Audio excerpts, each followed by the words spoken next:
¿Y quiénes somos nosotros en este mundo, Señor? Te pedimos, Señor, que tu palabra hoy predicada salve almas perdidas y edifique a aquellas que ya has rescatado, Señor. Te lo pedimos en el nombre de Jesús. Amén y amén. Regálenme un momento, hermanos.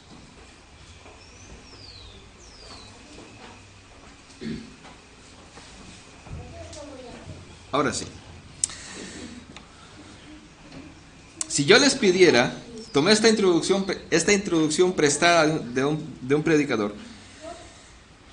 Si yo te pidiera que hicieras una lista de todas tus necesidades y que las ordenaras según su prioridad, ¿cuál de esas necesidades suyas estarían en el tope? ¿Cuál de todas sus necesidades pondría usted de primero? Esta es la más importante. Piénsalo un momento. O formulo la pregunta de otra manera. ¿Cuál sería el más apremiante de todos tus problemas? El más urgente. O si Dios te prometiera hoy resolver uno de tus problemas, ¿cuál sería tu primera opción?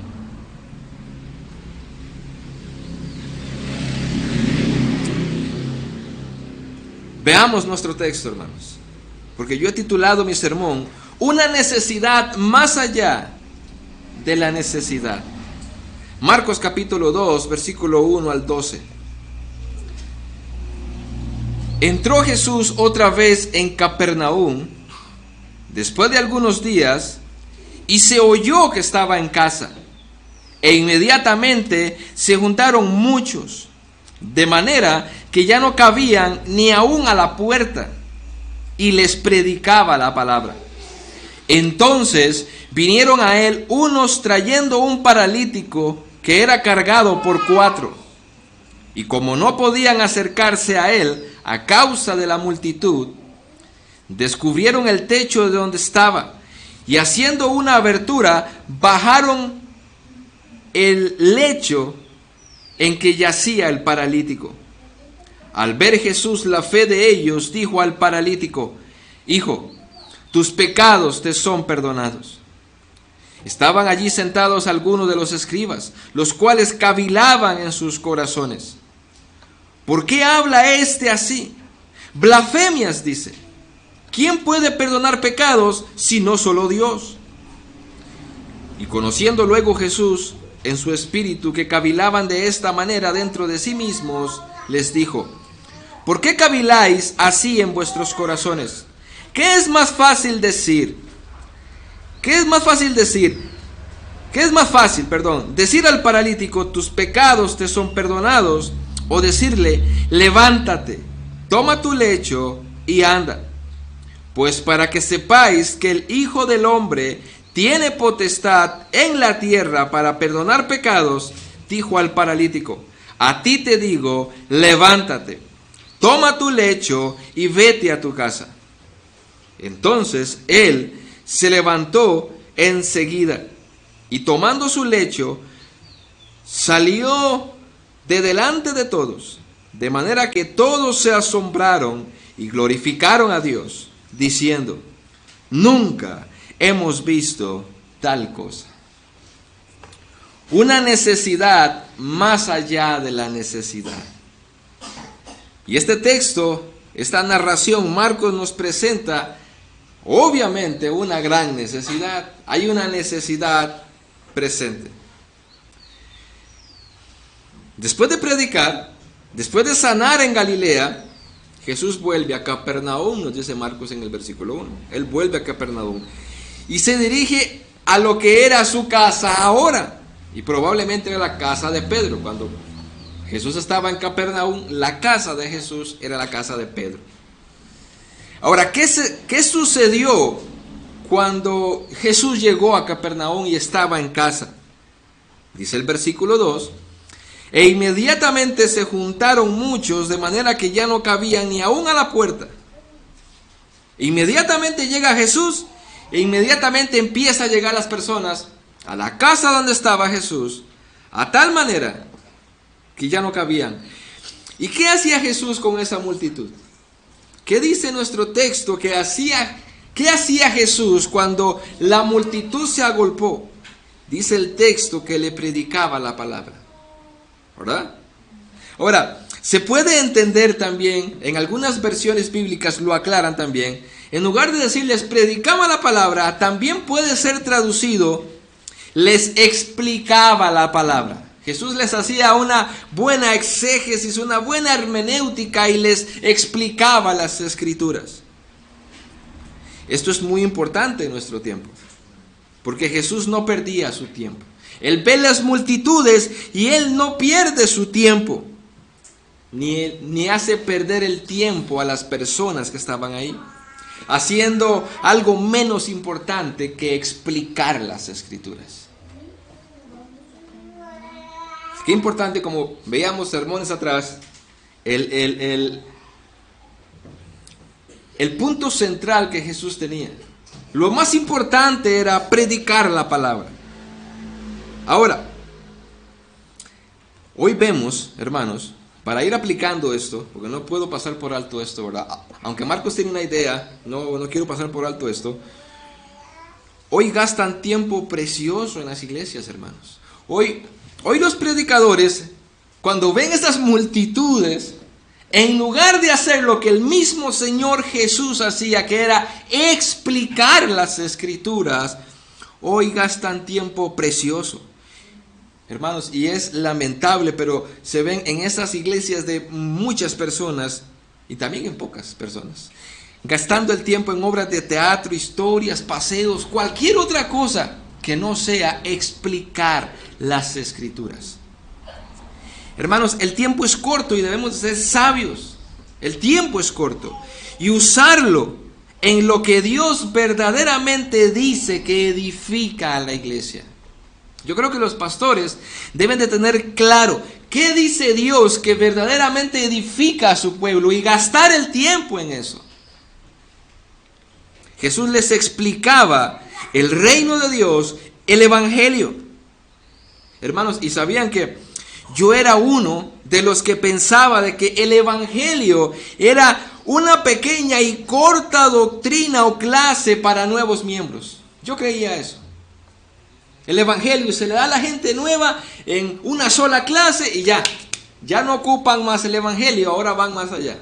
Como dijo Paul Washer, vamos a llegar a la eternidad y no vamos a terminar de entender el evangelio. Yo era uno de esos. Jesús llega a casa, empieza a reunirse la gente en su casa y Él aprovecha para llevarlos a las escrituras. En ese momento, que relata Marcos, la casa está tan llena, como lo dice el versículo 2, y se cree que al menos 50 personas podrían caber dentro en una casa en Palestina. Por lo menos 50 personas cabían dentro. Sin embargo, era tanta la gente que dice el texto que ni aún en la puerta cabían ya, estaban afuera. Eran tantos que estaban afuera y ¿qué estaban haciendo? Escuchando a Jesús explicar las escrituras. Estaban escuchando sobre la vida eterna, sobre el perdón de los pecados, porque ese era el tema central de Jesús. Ese era el tema. Y en medio de la multitud, nos dice Marcos, imagínense la escena, la casa repleta, la gente en la puerta y gente más allá escuchando. Y Marcos nos presenta la escena de que aparecen 4 hombres con un quinto en una camilla. Leamos el versículo 3. Entonces vinieron a él unos trayendo un paralítico que era cargado por 4. Imagínense la escena nada más. Ahora, Marcos quiere que veamos la condición de este hombre, porque Marcos da detalles para que nos imaginemos la condición en la que estaba este hombre que venía en la camilla, porque se nos dice que era cargado por 4. Lo llevaban en una camilla. Y en aquel tiempo, personas así estaban gravemente lisiadas. Muchos comentaristas y teólogos dicen, era un cuadrapléjico. Era tan grave su situación que no podía hacer absolutamente nada. Y me di la tarea de ver qué afectaba esta enfermedad, la cuadraplegia, en una persona. Un cuadraplégico no solamente tenía afectado sus 4 extremidades, sino que también su torso. Aún sus intestinos eran afectados, su vejiga, su sensibilidad, y padecía problemas para respirar. Así que no era una enfermedad poca, era grave lo que este hombre tenía, y por eso Marcos dice, no era un hombre común y corriente con una enfermedad, no, era cargado por 4, no podía ni siquiera moverse para nada, era un cuadro muy severo. Y por esta razón, estos hombres decidieron llevarlo a Jesús, ¿verdad? Eso es lo que Marcos nos está presentando hasta ahora. Pero se encuentra con un problema. No hay cómo llegar a Jesús. Hay demasiada gente, no hay cómo llegar a Jesús. Y las personas son muchas, así que a estos 4 hombres o amigos de él probablemente se les ocurre una gran idea. Ellos no se dieron por vencidos. No podemos llevarlo allá, tenemos que hacer algo. Veamos el versículo 4 que hicieron. Y como no podían acercarse a él a causa de la multitud, descubrieron el techo de donde estaba y haciendo una apertura, bajaron el lecho en la que yacía el paralítico. Ahora, Marcos nos deja ver que las casas en aquel momento no eran como las casas en las que nosotros conocemos en nuestro país, ¿verdad? No tiene ningún techo como que todas las casas conocemos en Costa Rica. Se nos dice que lo metieron por el techo. Ahora, ¿cómo eran las casas en aquel momento? Déjenme darles un dato cultural de cómo eran las casas en aquel momento. Dice así: la mayoría de las casas de Palestina tenían tejados planos. ¿Cuántos han ido a México? ¿Han visto algunas, verdad? Para mí algo fue sorprendente la vez que fui a México, ver que casi ninguna casa tenía techo, todas son planas arriba. Dice que en Palestina tenían tejados planos usados para relajarse en la frescura del día y para dormir durante las noches cálidas. Usualmente había una escalera que conducía hacia el techo. Frecuentemente, como en este caso, el techo estaba hecho de tablas de almendro y arcilla seca, que eran colocadas sobre vigas de soporte que iban de la pared a pared. Luego se esparcía una capa de arcilla fresca y húmeda sobre estas tablas de arcilla endurecida, sellando todo el techo contra la lluvia. Así eran las casas de ese momento. Entonces, ¿no ven cómo llevarlo hacia Jesús? Se suben por la escalera que tenía la casa y empiezan a desbaratar todo el techo, a quitar la arcilla, a quitar tablas. Imagínense el escándalo que estaban haciendo, ¿verdad? Y posiblemente el polvazal, porque ya estaba seco y es un lugar muy árido, ¿verdad? Eso tuvo que ser algo exagerado lo que ellos estaban haciendo. Ahora, imagínate por un momento lo siguiente. Imagínate tú predicando. Imagínate que estás tú predicando y de repente escuchas un ruido encima de ti y empieza a caer pedazos de madera, polvo. Literalmente estaban destrozando la casa donde usted estaba predicando. Imagínate tú explicando las escrituras y en medio del estudio lo interrumpen a usted de donde está predicando las escrituras. Supongo que todos en ese momento, los que estaban dentro, que podían ver y escuchar aún más, se quedaron en silencio, solamente observando lo que estaba pasando. ¿Y qué será eso que suena y que cae ahí? Yo supongo que algo así pasó. En otras palabras, ya el centro de atención no era Jesús, era aquello que estaba pasando ahí, ¿verdad? Ese polvazal y ese montón de cosas que caían. ¿Cómo hubiese reaccionado usted siendo usted el predicador? Pero eso no importa. Lo importante es cómo reaccionó el maestro. ¿Cómo reaccionó Jesús? ¿Verdad? ¿Cómo reaccionó? Dice Marcos, Jesús ante esto. Versículo 5, primera parte, dice: al ver Jesús la fe de ellos, dijo al paralítico: hijo, tus pecados te son perdonados. Ahora, piensen en todo lo que está pasando. Recuerden cuál era la condición de este hombre. Era grave. Problemas para respirar, problemas en sus intestinos, problemas en su vejiga, problemas en sus extremidades, en el torso. ¿Qué buscaban estos 4 hombres y el paralítico donde Jesús? ¿Por qué llevaron a este hombre a Jesús? ¿Buscando qué?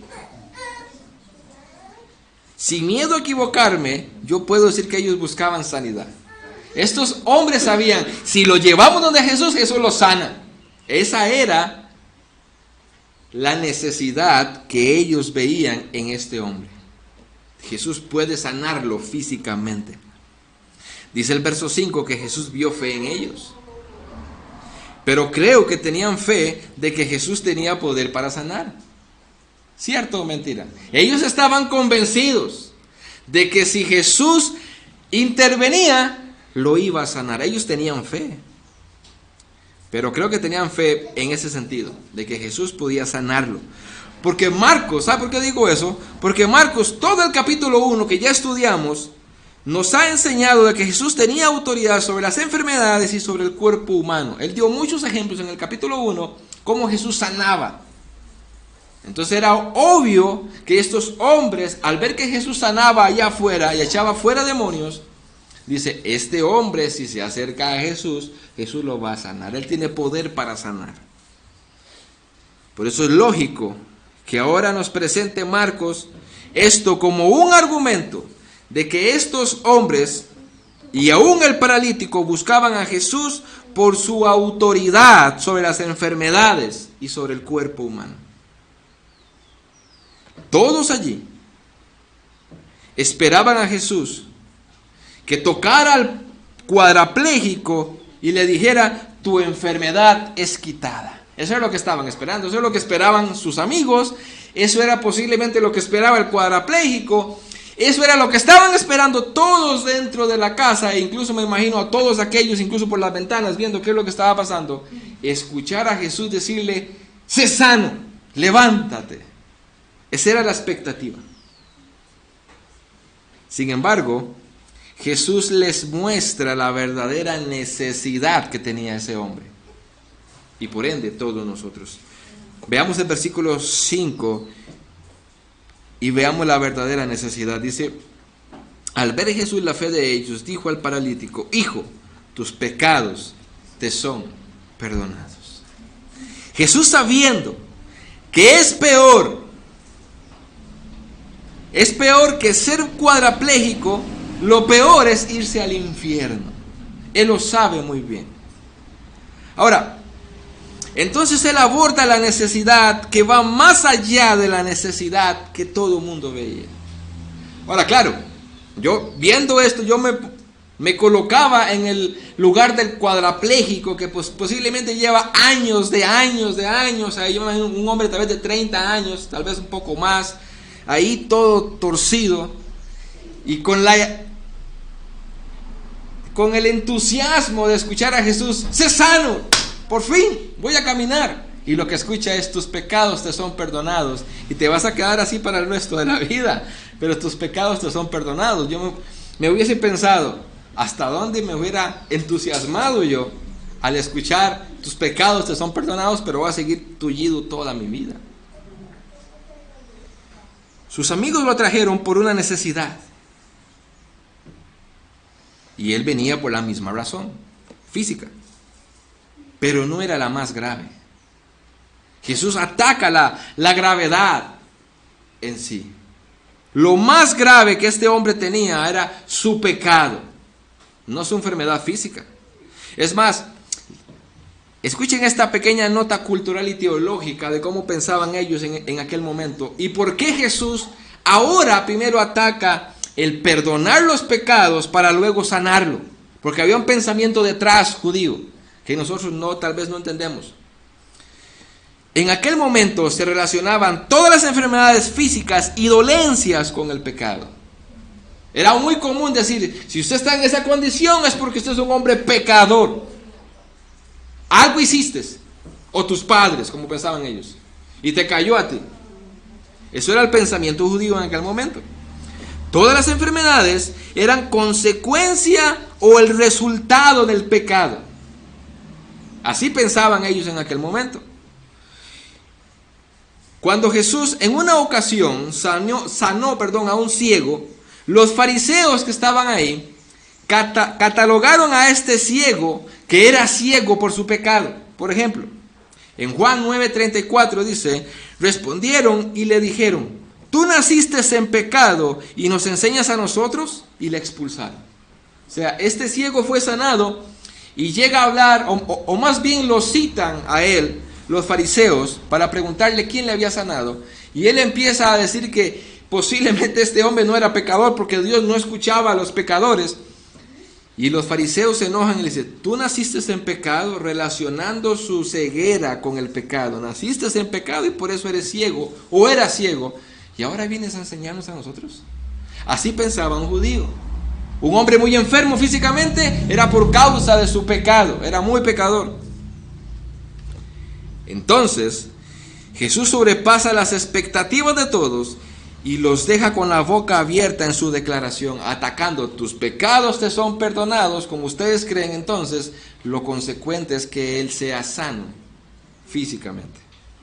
Ante los ojos de todos, los que estaban allí, tenía ahora a un simple mortal, para ellos, ¿verdad? Para ellos, un simple mortal, diciendo tener el poder y la autoridad de perdonar pecados, porque ellos veían a Jesús como un simple mortal. Y ahora escuchan a este hombre, simple mortal para ellos, decir, tus pecados te son perdonados. Por lo cual sabían muy bien que la mayoría, o mayormente los escribas y fariseos, que estaban, por lo cual sabían muy bien, mayormente los escribas y fariseos que estaban ahí sentados, que él se estaba llamando a sí mismo Dios. Cuando Jesús dice esa declaración, los fariseos, los escribas, posiblemente ellos claramente entendieron, este hombre se está haciendo pasar por Dios. De ahí la reacción en los versículos 6 y 7, vea lo que dice. Cuando Jesús declara y dice, tus pecados te son perdonados, en el verso 6 dice, estaban allí sentados algunos de los escribas, los cuales cavilaban, pensaban en sus corazones, ¿por qué habla este así? Blasfemias, dice. ¿Quién puede perdonar pecados sino solo Dios? Ellos entendieron que cuando Jesús dijo, tus pecados te son perdonados, este hombre se está haciendo Dios a sí mismo. Dice que estaban ahí los escribas. ¿Por qué Marcos se detiene para decirnos los que pensaron así? Fueron los escribas. ¿Por qué? Los escribas, principalmente fariseos, es decir, autoridades de la ley judía, algunas veces se habla de ellos como los intérpretes o los especialistas de la ley. Eran estudiosos profesionales cuya especialidad era la explicación y la aplicación de la ley. Ellos sabían exactamente dónde habría de nacer el Mesías, pero por su falta de fe no pudieron ver con claridad que Jesús era el Mesías. Esos eran los escribas, eran especialistas en la ley. Ellos estaban pensando ahora dentro de sí, ¿por qué este hombre dice eso? Él está blasfemando. Y por una parte, por un lado, ellos tenían razón, y por otra parte estaban equivocados. O sea, en la declaración que encontramos en versículos 6 y 7, por un lado ellos tenían razón, y por el otro lado estaban equivocados. ¿A qué me refiero? Los escribas estaban en lo correcto en decir de que solo Dios puede perdonar pecados. Ahí tenían razón. Pero estaban equivocados al decir que Jesús estaba blasfemando. Tenían razón y al mismo tiempo no. Porque es precisamente ese el enfoque de Marcos en nuestro texto. Ese es el enfoque de Marcos en nuestro texto. Es precisamente el enfoque de Jesús, o más bien el enfoque que Jesús quería dar a entender y a conocer en ese momento. yo soy Dios. Ya en el capítulo 1, el enfoque de Marcos era demostrar que Jesús tenía autoridad para sanar y para echar fuera demonios. Ahora el enfoque es, no solamente tiene autoridad para sanar, Él tiene autoridad para perdonar pecados. Yo me imagino a Jesús obviamente siendo sabio, siendo Dios. Él dice, con esta declaración es como pegarle una pedrada al panal. Él sabía cómo iban a reaccionar y era precisamente lo que Él quería, para poder demostrar quién era Él. Porque si Jesús simplemente hubiera dicho, yo te sano, levántate, no hubiese... Él quería enseñar algo ese día. Él quería enseñar, yo tengo autoridad para perdonar pecados. Jesús quería que todas aquellas personas no solamente supieran de su autoridad sobre el cuerpo, sobre su autoridad sobre los espíritus inmundos o sobre las enfermedades, sino de su autoridad para perdonar pecados. De hecho, si notaron, Apocalipsis capítulo 1 habla de la revelación de Jesús, de quién es Jesús, ¿verdad? ¿Quién es Jesús? Por ejemplo, no vayan ahí, pero en Apocalipsis capítulo 1 que el hermano leyó, siempre la lectura va de la mano con el sermón. Cuando se nos habla de la revelación de Jesús en Apocalipsis, en el versículo 5 dice, y de Jesucristo, el testigo fiel, el primogénito de los muertos, el soberano de los reyes de la tierra. ¿No iba a tener autoridad para decirle, tus pecados te son perdonados? Claro que sí. Él es el soberano de la tierra. Y luego dice, más adelante, en el versículo 8, yo soy el alfa y el omega, el principio y fin, dice el Señor, el que es, el que era y el que ha de venir, el Todopoderoso.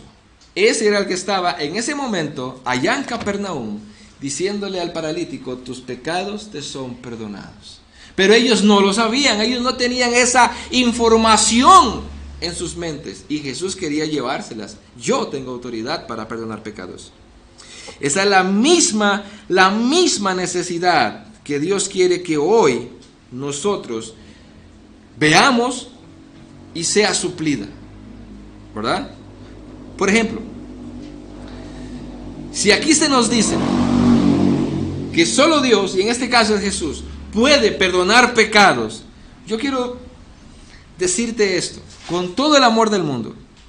No importa cuántos años de edad tenga usted, si va llegando a los 80, a los 90, si tienes 20, 10, no importa cuántos años tenga usted, no importa cuáles pecados hayas cometido, no importa qué tan enormes sean tus pecados, Jesús tiene autoridad para perdonarte los pecados. Esa es la realidad que Él quería transmitir en aquel momento. Y es la misma realidad que Él quiere que escuchen hoy ustedes. No importa los pecados que hayan cometido. Jesús tiene autoridad para perdonarte. Solamente Jesús. Y Jesús en este momento quiere mostrar al pueblo de Israel que Él estaba cumpliendo las profecías de Isaías, de que Él era el que podía perdonar pecados. Los judíos sabían Isaías 53. Por ejemplo, en el versículo 11 y en el versículo 5 de Isaías 53 dice, mas Él herido fue por nuestras rebeliones, molido por nuestros pecados. El castigo de nuestra paz fue sobre Él, y por su llaga fuimos nosotros curados. Y en el versículo 11 dice, verá el fruto de su aflicción, de la aflicción de su alma, y quedará satisfecho. Por su conocimiento justificará mi siervo justo a muchos, y llevará las iniquidades de ellos. Jesús estaba diciendo, yo soy ese. Yo soy el que Isaías estaba hablando y dijo que iba a perdonar los pecados. Soy yo, aquí estoy. ¿Por qué se asombran de eso? Si yo le digo a este hombre, tus pecados te son perdonados. A eso vine. Ya estaba así escrito de mí. Y sin saber, hermanos, sin saber, aquellos escribas que ahora estaban pensando mal en sus pensamientos, en su mente, sin saber, estos escribas estaban ellos mismos cumpliendo en sí mismos la profecía de Isaías respecto a Jesús, en que lo iban a rechazar. versículo 3 y 4 de Isaías 53, dice: despreciado y desechado de los hombres, varón de dolores. Dice que fue menospreciado y que no lo estimaron. Eso estaban haciendo ellos en ese momento, sin saberlo. Estaban ellos mismos cumpliendo la profecía de Isaías y validando que Jesús era ese hombre despreciado que Isaías mencionaba. Y en el versículo 4 dice: ciertamente Él llevó nuestras enfermedades, sufrió nuestros dolores, y nosotros le tuvimos por azotado y por herido de Dios y abatido. Porque así pensaron los judíos después, cuando vieron a Jesús ahí. Se lo merece, es un blasfemo, por eso lo mataron. Así pensaban ellos. Sin saber, los escribas estaban más bien cumpliendo todo respecto a Jesús. Qué paradoja. Porque mientras ellos lo rechazaban, estaban afirmando que Jesús era el Mesías. ¿Verdad? Jesús, junto con Marcos, ahora aquí en este evangelio, nos muestra la realidad de que únicamente Dios, hecho carne, puede perdonar pecados. Y yo espero que todos los que estemos aquí entendamos esa realidad. Solo Dios, hecho carne, puede perdonar pecados. No hay otra opción. Nada de poner un santo de cabeza o nada de eso, ¿verdad? En otras palabras, tu confianza y mi confianza para la vida eterna y para el perdón de los pecados, para nuestra paz para con Dios y para ser aceptados en el paraíso, únicamente depende de la persona de Jesús. Así como este hombre encontró su perdón de todos sus pecados en Jesús, gratuitamente y sin hacer ninguna obra, tú y yo podemos encontrar en Jesús el mismo perdón y de la misma manera gratuitamente. Gratuitamente. Y quiero hacer una pregunta a la conciencia. No me respondan, no me hagan señas con los ojos, ¿verdad? No. Pero, ¿has encontrado el perdón de tus pecados en Cristo? Es una respuesta que usted debe de responder y que te puede enviar al infierno o te puede llevar al cielo. ¿Has encontrado el perdón de tus pecados en Cristo? ¿Realmente?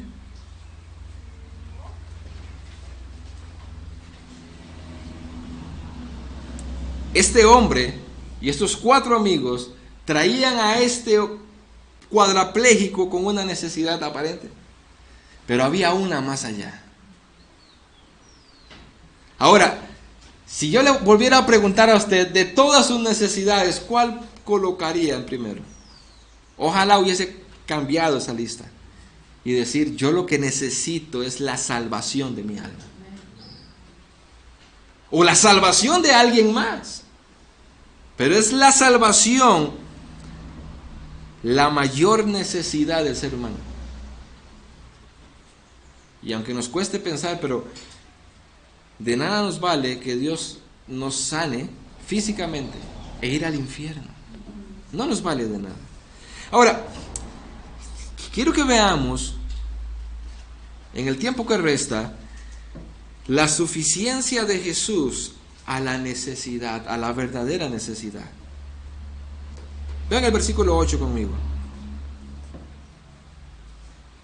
Después de que ellos dicen eso en su mente, dice el versículo 8: y conociendo luego Jesús en su espíritu, que cavilaban, que pensaban de esta manera dentro de sí mismos, les dijo: ¿por qué caviláis así en vuestros corazones?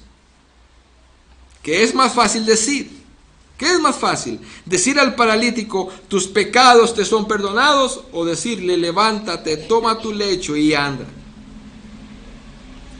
Hermanos, en este texto Marcos nos deja ver la omnisciencia de Jesús. La omnisciencia, o sea que Jesús todo lo sabe. Él lo sabe todo, aun cuando estuvo aquí. Que todavía en ese sentido su cuerpo no había sido glorificado, aún en esa situación, siendo 100% Dios, como decía el hermano Wilmer antes de la enseñanza, Él todo lo sabía. la omnisciencia. Porque dice el texto, conociendo luego Jesús en su espíritu, que cavilaban de esta manera dentro de sí mismos. Y notemos algo importante en nuestro texto. Pongan sus ojos en el texto bíblico. Notemos algo importante. No dice que Jesús por el Espíritu Santo conoció que estos hombres pensaban de esta manera. Porque Marcos no alude aquí al Espíritu Santo, sino más bien al Espíritu mismo de Cristo, haciéndolo así Dios. Es Jesús mismo en su propio espíritu. Él sabía lo que estaban pensando porque Él era Dios. Hermanos, ¿quién es el que conoce los pensamientos de los hombres? ¿Qué dice la Biblia respecto a eso? ¿Se imagina la sorpresa para estos escribas de estar ahí en su mente comiéndoselo, por decirlo así, ¿verdad? Estaban ahí dándole por sus mentes y que Jesús se vuelva y se dirija a ellos y le digan, ¿por qué ustedes están pensando de esa manera? ¿Qué es más fácil? ¿Se imagina cuál sería la reacción de ellos? ¿Y este cómo sabe? Dice el Salmo 139, 23 y 24. Examíname, oh Dios, y conoce mi corazón. Conoce mi corazón. Pruébame y conoce mis pensamientos. Y ve si hay en mí camino de perversidad y guíame en el camino recto. Solo Dios puede conocer los pensamientos de los hombres. Y por eso en el Salmo 139, versículo 1 y 2 dice, oh Jehová, tú me has examinado y has conocido, tú has conocido mi sentarme y mi levantarme. Has entendido desde lejos mis pensamientos. Y luego en Apocalipsis 1:14, que el hermano leyó, dice, hablando de Cristo de una forma figurada, su cabeza, dice, y sus cabellos eran blancos como la blanca lana, como la nieve, y sus ojos como llamas de fuego. Y la idea ahí, como Wilmer ya lo había explicado cuando predicó Apocalipsis, sus ojos son como llamas de fuego, es que Él todo lo ve, Él todo lo sabe, Jesús. Entonces era obvio que Jesús sabía que se lo estaban comiendo mientras Él dijo eso. Es más, Jesús sabía que se lo iban a comer. Pero era precisamente lo que Él quería, para darle a entender no solamente a ellos, a todos los que estaban ahí, de su autoridad para perdonar pecados. Jesús prueba lo que dice, hermanos. Jesús dice, tus pecados te son perdonados, y Él lo prueba. Ningún ser humano podría saber si realmente Jesús perdonó los pecados de ese hombre. No, ¿cómo van a saber ustedes? ¿Se imagina que yo le diga a Andrés, Andrés, tus pecados son perdonados? ¿Cómo saben ustedes? No hay forma de darse cuenta de eso. Pero sí podían ver al cuadrapléjico sanado en instantes. Ellos sí lo podían ver. Y como siempre en este texto y como siempre, todos los milagros tienen un propósito más allá de la simple sanación. En este caso, yo sé que la Biblia Reina Valera dice Jesús sana a un paralítico, pero no es el caso simplemente de sanar al paralítico. Porque el milagro no es importante en sí, era para qué fue traído el milagro. Tiene un propósito.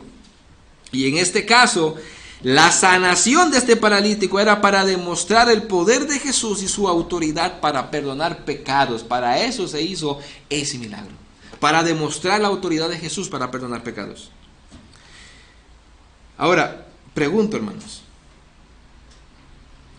Imagínense usted así como ustedes, con su personalidad y todo, en aquel momento, a la par de Jesús, y que Jesús pregunte, ¿qué es más fácil? Decirle, tus pecados te son perdonados, o es más fácil decirle, levántate y anda. ¿No requieren ambas cosas la misma medida de poder omnipotente? ¿Quién de los que estaban ahí hubiese podido decir, yo lo puedo levantar de ahí? Nadie iba a poder decir eso. Ni nadie tampoco iba a poder decir, yo le perdono los pecados. Así que ambas necesitan el mismo poder. Ninguna de las dos la podían realizar ellos. Y si analizamos, para sanar a un hombre, así se necesitaba un poder milagroso, el cual solo proviene de Dios. Y por el otro lado, para tener la autoridad, para poder decir tus pecados te son perdonados, se requiere que también sea Dios, un poder sobrenatural. Y le añadimos que para que Jesús pudiera decir tus pecados te son perdonados, Él estaba diciendo, como dice Isaías, si yo te perdono tus pecados es porque yo voy a tener que sufrir por el castigo de tus pecados. Porque eso decía Isaías 53.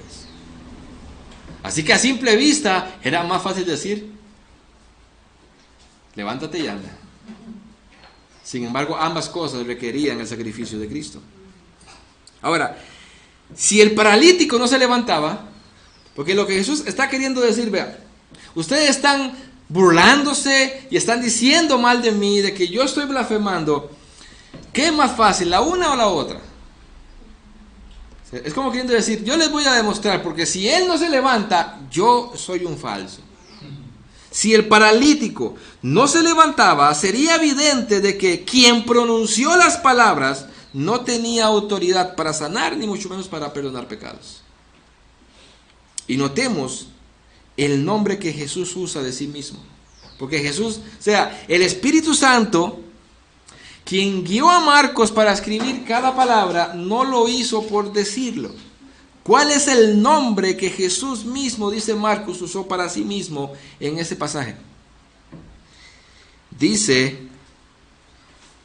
en el versículo 10, pues para que sepáis que el Hijo del Hombre tiene potestad en la tierra para perdonar pecados, dijo al paralítico. Él dice, el Hijo del Hombre.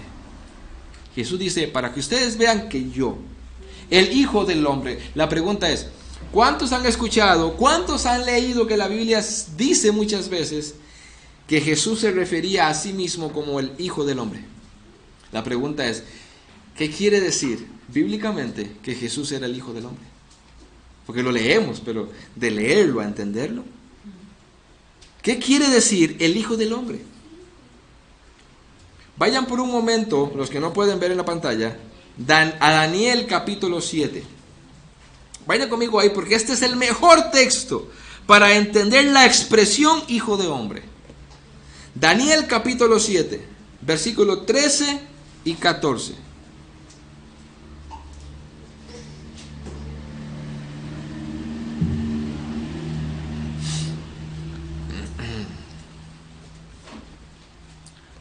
¿Lo tienen? Daniel capítulo 7, versículo 13 y versículo 14. Dice así: miraba yo en la visión de la noche, y he aquí con las nubes del cielo venía uno como un hijo de hombre. Él venía del cielo, dice Daniel. Él venía del cielo, uno como hijo de hombre. O sea, viene, vea la paradoja, ¿verdad? Pero nosotros entendemos claramente porque ya entendemos el Evangelio. Viene alguien del cielo, pero es un hijo de un ser humano. Es un hijo de hombre. Pero viene del cielo, viene de las nubes. Dice, que vino hasta el anciano de días y le hicieron acercarse delante de él. Y el verso 14. Y le fue dado dominio, gloria y reino, para que todos los pueblos, naciones y lenguas le sirvieran. Viene uno del cielo, que es un ser humano, es un hijo de hombre, pero a él se le dio dominio, gloria, reino, para que todos los pueblos y naciones y lenguas le sirvan. Su dominio es dominio eterno y nunca pasará. Y su reino es uno que no será destruido. Ese pasaje revela qué quiere decir hijo de hombre. Es que es un ser humano con toda la autoridad de Dios.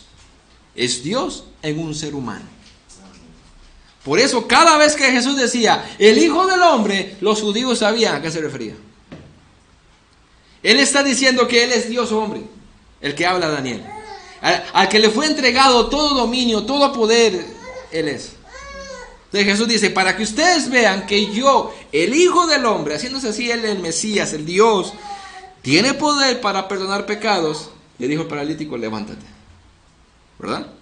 En este pasaje de Daniel, Está bien claro para entender la expresión hijo de hombre. Porque por un lado se nos dice que era un ser humano, un hijo de hombre. Sin embargo, se le añade en el texto que Él es Dios y que tiene poder y autoridad eterna. Así que, para demostrar que Jesús es el Hijo del Hombre, es Dios hecho carne, un ser humano todopoderoso y con autoridad, Él le ordena al paralítico y le dice: a ti te digo, en el versículo 12, levántate, toma tu lecho y vete a tu casa. Ahora vean que todo, desde el versículo 1 hasta el versículo 12, era simplemente para demostrar lo que Él dice en el versículo 10. Pues para que sepáis, para que ustedes sepan que yo, el Hijo del Hombre, tiene potestad para perdonar pecados. Ese era el énfasis. Entender que Jesús tiene poder para perdonar pecados. Y lo demostró diciéndole al paralítico: levántate, toma tu lecho y vete a tu casa. Versículo 12. Entonces él se levantó enseguida y tomando su lecho salió de delante de todos. De manera que todos se asombraron y glorificaron a Dios diciendo: nunca hemos visto tal cosa. Hermanos, como conclusión y aplicación, aparte que ya he aplicado muchas cosas del texto, cada vez que nos reunimos, Cristo está aún enseñándonos las Escrituras. El Señor está enseñándonos las Escrituras cada vez que nos reunimos. No solamente en aquel momento lo hizo, lo sigue haciendo. De hecho, es impresionante cómo Pablo, cuando escribe la carta a los Efesios, en el capítulo 4, Pablo le dice: ustedes no aprendieron así de Cristo. Ustedes no fueron enseñados así por Él. Y Jesús nunca fue a Éfeso. Pero la idea de Pablo es que cuando ellos escucharon y aprendieron la palabra de Dios, era Cristo mismo enseñándoles. Así que el día de hoy, Cristo sigue enseñándonos sus palabras. Cada uno de nosotros, espiritualmente hablando, necesitamos lo mismo que necesitaba el paralítico: el perdón de nuestros pecados. Cada uno de nosotros. Y yo espero que usted salga por esa puerta convencido que su mayor necesidad es de que sus pecados sean perdonados. Y al mismo tiempo salga por esa puerta convencido de a quién puede ir y a quién puede acudir para que le perdonen sus pecados. ¿Qué importancia, hermanos, debemos de darle a nuestra salvación, al perdón de nuestros pecados, incluso por encima de cualquier sanación física? Y si estás en este lugar y no te has arrepentido y no has entregado tu vida a Cristo, no has confiado en Él, no has acudido a Él para el perdón de tus pecados, estás en peligro. Sin embargo, hoy hay otra oportunidad para ti. Ve a Cristo. Tu mayor necesidad puede ser resuelta hoy si acudes a Cristo. Nadie, hermanos, nadie puede perdonarte, nadie. No es por hacer oraciones a fulano o a fulano o por una penitencia que nadie va a poder perdonarte a no ser Jesús. Y al mismo tiempo, este texto nos debe hacer pensar y reflexionar que la expectativa con la que debemos de venir, o con la motivación con la que debemos de venir a la iglesia, debe de ir más allá de esperar simplemente una sanación física. Debe de ser: yo necesito algo para mi alma. Si no eres salvo, la expectativa es: yo necesito salvación. Y si ya eres salvo, su expectativa debe seguir siendo espiritual: necesito alimentar mi alma. Los puritanos decían en el texto que les mandé, que mandó Ryan, de Hard Cry, decían los puritanos que el domingo era el mercado del alma. Así como usted va a hacer mercado para comprar, para alimentar su cuerpo, el domingo es el día que usted alimenta a su alma.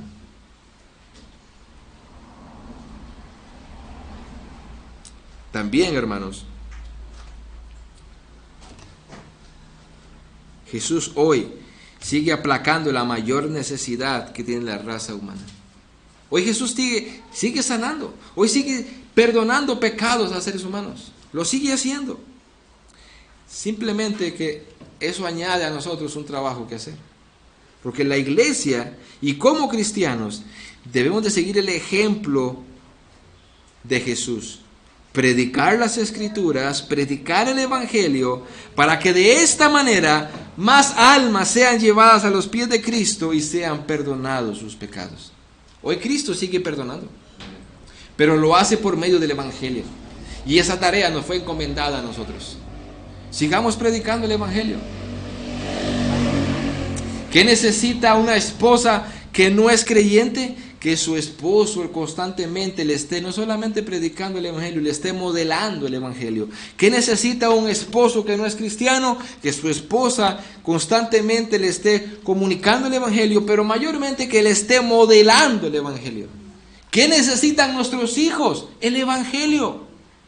Verlo como sus padres lo modelan y escuchar el Evangelio por medio de sus padres. Cristo sigue perdonando pecados.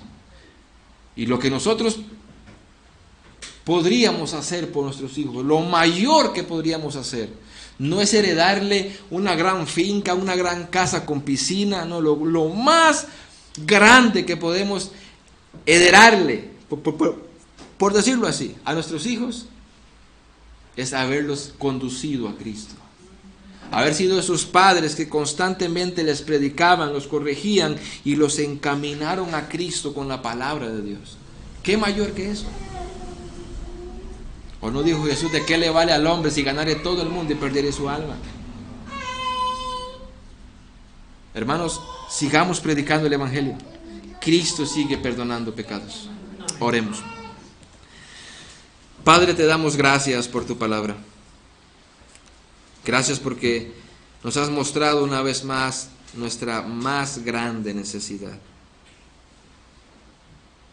No son aquellas económicas, ni físicas, ni emocionales incluso. Es nuestra alma, nuestra condición delante de ti como hombres pecadores. Gracias, Señor, porque nos has perdonado, nos has traído a Cristo. Sin embargo, oramos por los que están entre nosotros, que tal vez, tú que conoces los corazones, no están todavía en Cristo, no han sido perdonados sus pecados, incluyendo a nuestros hijos. Oh Señor, ten misericordia. Ten misericordia de ellos, Señor, como lo has tenido con nosotros. Tú has sido paciente con nosotros. Por favor, si sabemos que tú eres paciente, tráelos a Cristo, Señor. Rescata sus almas. Ayúdale, Señor, a entender el Evangelio predicado desde este púlpito y predicado en casa. Abre su corazón como lo hiciste con Lidia, para que ellos estén atentos y escuchen el Evangelio, como dice Pablo en 1 Corintios capítulo 2, versículo 10. Ábreles, Señor, revélales el Evangelio por medio de tu Espíritu. Te damos gracias porque tú sigues salvando hombres y mujeres el día de hoy. Sigues perdonando pecados, Señor, y te damos gloria y honra por eso. Gracias. No lo merecemos, sino tu buena voluntad, tu misericordia y tu gracia sigue alcanzando más y más a esta raza humana caída, Señor. Te damos gracias. Tú conoces a nuestros familiares, a nuestros seres queridos que no te conocen y que van camino al infierno. Ten misericordia de ellos también, Señor. Y úsanos a nosotros para poder predicarles el Evangelio y modelarles el Evangelio. Como dijo Pablo, somos cartas leídas. Permítenos ser de ejemplo para ellos y danos las palabras sabias y oportunas para presentar el Evangelio a cada uno de ellos, Señor. Gracias por la vida que nos has regalado. Gracias por Cristo, ese Hijo de hombre, Gracias porque Él vino a vivir por nosotros y vino a morir por nosotros. Y ha resucitado para gloria y honra del Padre y para hacer efectiva nuestra salvación. Y es en su nombre que oramos. Amén y amén. Hermanos, Dios les bendiga. Les tengo solamente 2 anuncios, por favor.